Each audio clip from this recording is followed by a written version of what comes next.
Global markets have slid deep into the red today, and the JSE did not escape the carnage. It lost about 2,000 points, thereabouts, since the previous close. There were across-the-board losses today, with the miners taking the hardest hit. Market analyst Makwe Masilela joins us now for more insights on that. Makwe, thanks indeed for talking to us. So just under 2,000 points down on the JSE. It really was a bloodbath, but you will tell me this has little to do with our local situation. This feeling or sentiment was across the board internationally. Definitely, David, it's more of an international issue, not forgetting what happened locally. Yes, the issues like Toyota that are having reconsidering their investment, they will continue to weigh on us.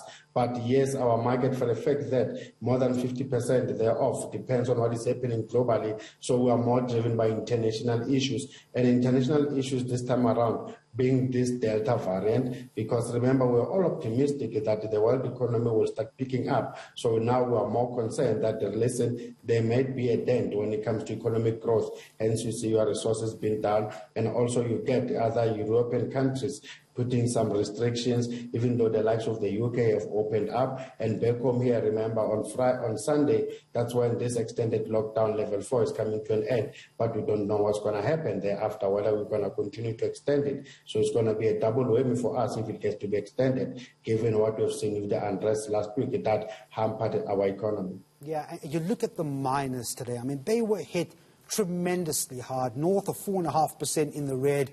And most of those indices, like I said, were deep in the red. What does that tell you about, just sentiment at the moment on that front? The miners hit hard. Sentiment not looking okay. Remember, miners, they depend on the world economy is doing okay. So if world economy starts picking up, then those minerals will be in demand. Hence, you'll see prices going up. But now, since we are now in doubts about the global economic growth, hence you see the miners being hit hard. And we know the likes of Europe, the likes of China, the US, if they get to be affected. I mean, you look at China, those are the guys who are buying most of our minerals, and Europe remains one of our major trading partners. Look, since Friday, we had a lot of big retailers giving us an account of the extent of damage that the arson attacks, the looting attacks had. I see Woolworths today giving an update on the damage of the looting, 11 stores affected, also giving us an update on what its expectations are for as far as its results are concerned. So it's a very important picture to see what the retailers are thinking of last week's mayhem. Definitely, retailers are trying to make insurance claims, and as we said with Woolworths, 11 of those shops, 9 are in KZN as expected, 2 in Gauteng. But if you look at the group sales for 52 weeks, they've been up by almost 9.7%. And Woolworths Food, they continues to do well, given that they've gained market share and they increased volume. Sales thereof are up more than 6%, and online still doing okay. But they are, their fashion, beauty and home, it was expected not to do that great, given that consumers are constrained and given the fact that the people are no longer buying most of formal wear.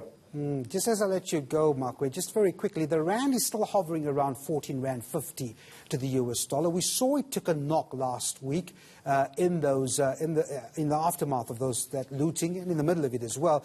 What's your take on where this currency is going? Because we're looking to it to see what happens with our petrol price. You see it hovering around 14.50 for the rest of the week?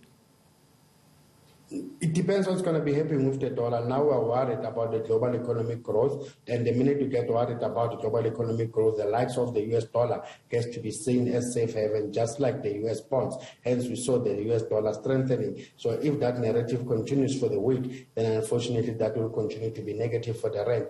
And also local issues will continue to have a small impact when it comes to the rand exchange rate. But it's more going to be a question of what is happening with the US dollar. It's more of a dollar play more than anything else. Indeed. Well, Makwe Masilela from Makwe Fund Managers, thanks indeed for talking to us. Was, as we said, the markets, local market, deep in the red this afternoon across the board.